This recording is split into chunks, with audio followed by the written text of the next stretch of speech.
Salut, bienvenue dans cette vidéo qui va vous apprendre la dernière étape de la méthode intermédiaire au 3x3, à savoir l'étape de la PLL, ou Permutation of the Last Layer. En clair, juste après avoir fait la phase jaune, on va échanger les dernières pièces jaunes pour pouvoir résoudre le cube en entier. Une nouvelle fois, l'étape de la PLL est une étape algorithmique, c'est-à-dire qu'il y a des cas à apprendre, mais pas d'inquiétude, il n'y en a pas beaucoup, et en plus vous en connaissez probablement certains. Et si ça peut vous motiver, l'apprentissage de ces cas vous permettra de gagner pas mal de temps. De la même façon que l'étape des OLL, cette étape sera en deux temps, on dit en two look en anglais, puisque vous allez chercher au début à résoudre les coins, c'est-à-dire que vous allez regarder le nombre de coins résolus et qui correspond en fait avec ce qui est en dessous, donc comme ici, qui fait des colonnes, et vous allez exécuter un algorithme pour résoudre d'abord les coins. Je vous les présente juste après. Et donc une fois que vous avez résolu vos coins, donc que vous avez des colonnes comme ceci, il vous restera à échanger les dernières arêtes de manière à résoudre entièrement le cube. Commençons par nous intéresser aux échanges des coins. Donc vous avez en tout deux cas possibles pour cette étape.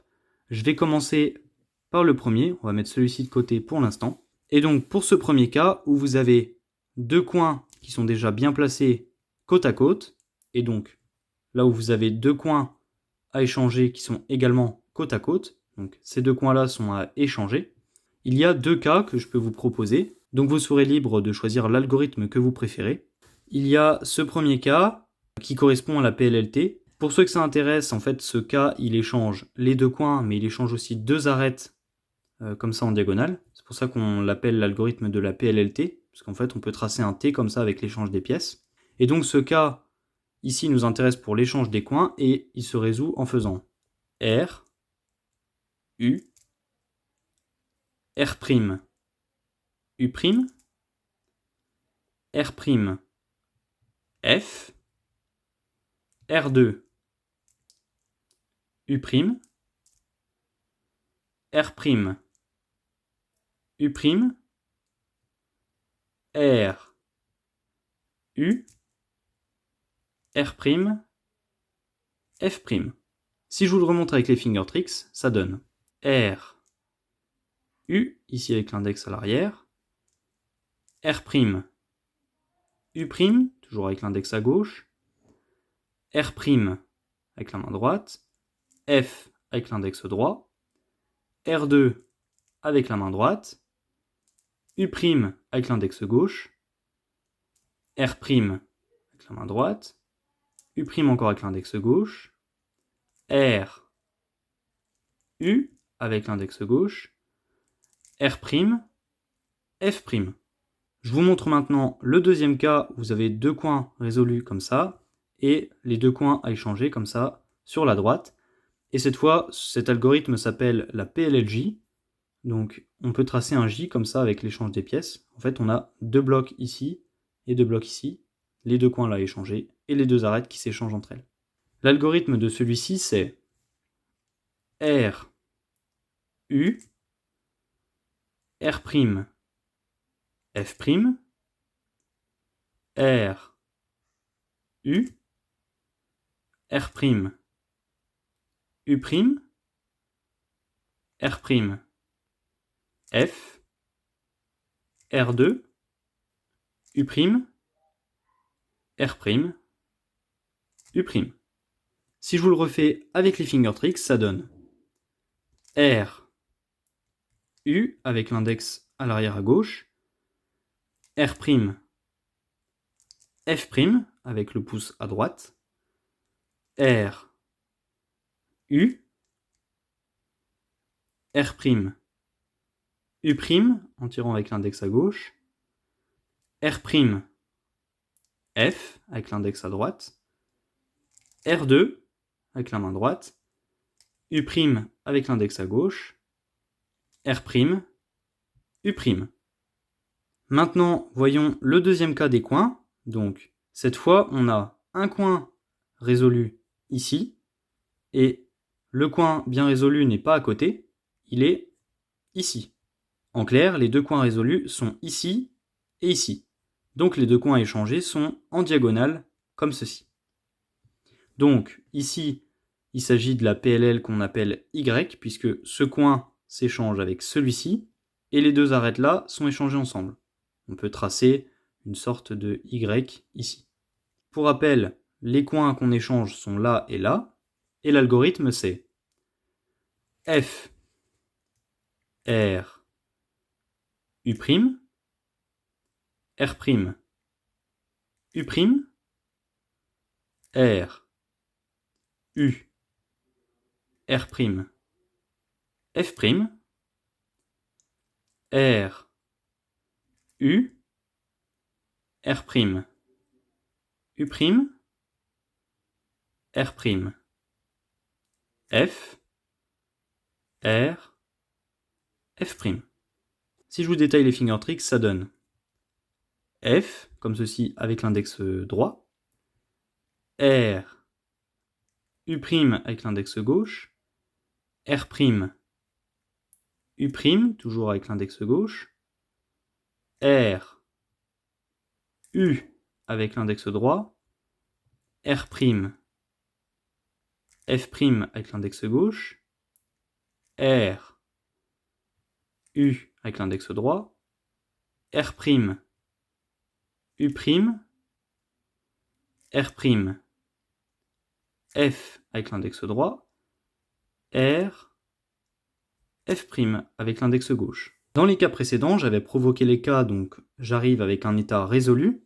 Mais si je prends un exemple concret ici, on a deux coins résolus ici, et deux coins à échanger qui sont comme ça. Si j'exécute rapidement l'un des algorithmes que je vous ai montré avant pour échanger deux coins ici, vous voyez qu'il reste les arêtes à échanger. Donc là, on a vu tous les cas pour les coins, donc maintenant on va passer au cas pour les arêtes, donc la deuxième partie de l'étape. Il reste donc ces 4 cas d'arêtes, dont 2 qui sont symétriques l'un de l'autre. C'est 2 avec 3 arêtes à échanger et une face résolue que j'ai mis à l'arrière. Ces deux premiers cas avec 3 arêtes à échanger sont appelés PLLU dans la méthode avancée, puisque si on essaye de schématiser l'échange des arêtes, on peut tracer une sorte de U. Donc, je vais vous commencer avec le premier, où l'arête qu'il y a à l'avant, quand on met la face résolue derrière, va à droite. Dans ce premier cas, il faut faire M2, U, M, U2, M', U, M2. Si je vous remontre avec les finger tricks, ça donne. Donc là, ici, au niveau des tranches M, soit vous faites 2 fois avec l'annulaire, soit vous prenez les habitudes de cubeur plus avancés directement et vous faites annulaire puis majeur. Donc, soit annulaire, annulaire, soit annulaire, majeur.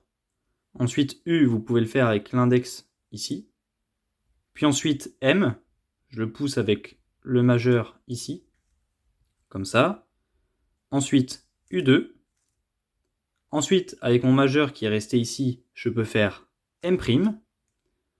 Et ensuite, on peut faire, en poussant avec l'index à gauche, U.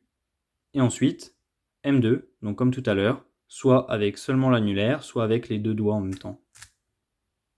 A noter que ces finger tricks sont un peu plus techniques à faire, donc je vais vous proposer un deuxième algorithme si c'est trop compliqué pour vous. Donc vous pouvez aussi le résoudre en faisant R, U', R, U, R, U, R, U', R', U', R2.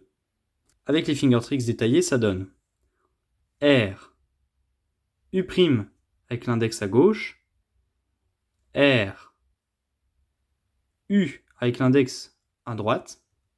Ensuite, je reprends mon cube en main en faisant R, U, R, U', R', U', et enfin R2. Maintenant, voyons le symétrique, où la face résolue est toujours derrière, mais l'arête à l'avant ne va pas à droite, mais cette fois elle va à gauche. Donc, je vais vous montrer pareil en premier l'algorithme avec les tranches M, et je vous montrerai une alternative à la fin si jamais vous trouvez que c'est trop compliqué. Donc, ici l'algorithme c'est M2, U', M, U2, M', U', M2. En détaillant les finger tricks, ça donne M2 comme tout à l'heure, soit avec l'annulaire, soit annulaire majeur.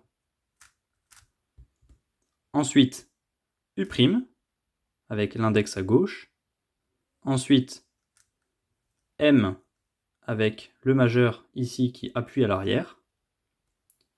U2, donc soit avec deux doigts, soit avec un seul, comme ceci. Ensuite, M' avec le majeur qui était resté en position. Ensuite, U' avec l'index. Et M2 comme au début. Pour l'algo en guise d'alternative, ça donne L', U, L', U', L', U', L', U, L, U, L2. Je vous le remonte une dernière fois avec les finger tricks. L', U, L', U', comme ceci, tiré avec l'index. Ensuite, je replace ma main. L', U', L', U,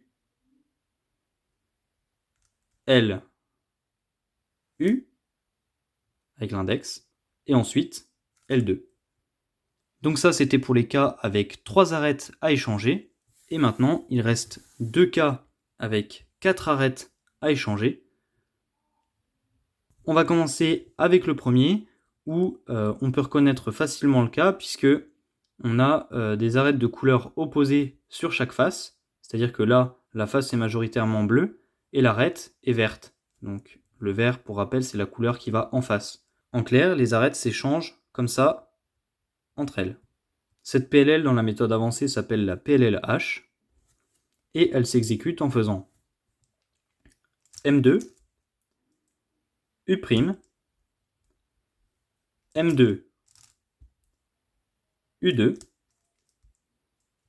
M2, U', M2. Si je vous remontre avec les finger tricks, ça donne M2 comme ceci, donc comme tout à l'heure, U' avec l'index, M2 de la même façon qu'avant, U2' avec l'index où l'index est le majeur, M2, U' et M2 pour finir. Le dernier cas, c'est le cas où cette fois les arêtes ne sont pas échangées l'une en face de l'autre, mais l'une à côté de l'autre. Vous voyez ici que la face bleue a son arête qui est sur la face de droite là, et la face rouge a son arête ici. En fait, les arêtes sont échangées comme ça et comme ça. Cette PLL, qu'on nomme la PLL Z dans la méthode avancée, se prend en prenant un lot d'arêtes à échanger comme ceci. Donc celle de devant va à gauche, et inversement. Et là, à l'arrière, celle de droite va derrière, et inversement. Une fois qu'on tient notre cube comme ça, on peut faire M2, U', M2, U', M', U2, M2, U2, M', U2. Si je vous le remontre une fois avec les finger tricks, ça donne M2, donc comme tout à l'heure, avec soit l'annulaire, soit majeur et annulaire. Ensuite, U' avec l'index à gauche, M2, U', toujours avec l'index, M', U2, avec l'index, M2, U2, M', U2. Voilà, l'étape de la PLL n'a plus de secret pour vous et j'espère que vous pourrez la résoudre très rapidement et efficacement grâce aux finger tricks que je vous ai présentés. N'hésitez pas à nous dire en commentaire ce que vous avez pensé de la vidéo ou même si jamais vous rencontrez un problème ou si vous avez des questions. Vous pouvez également mettre un like et vous abonner si la vidéo vous a plu et puis on se retrouve très bientôt pour d'autres vidéos. Salut!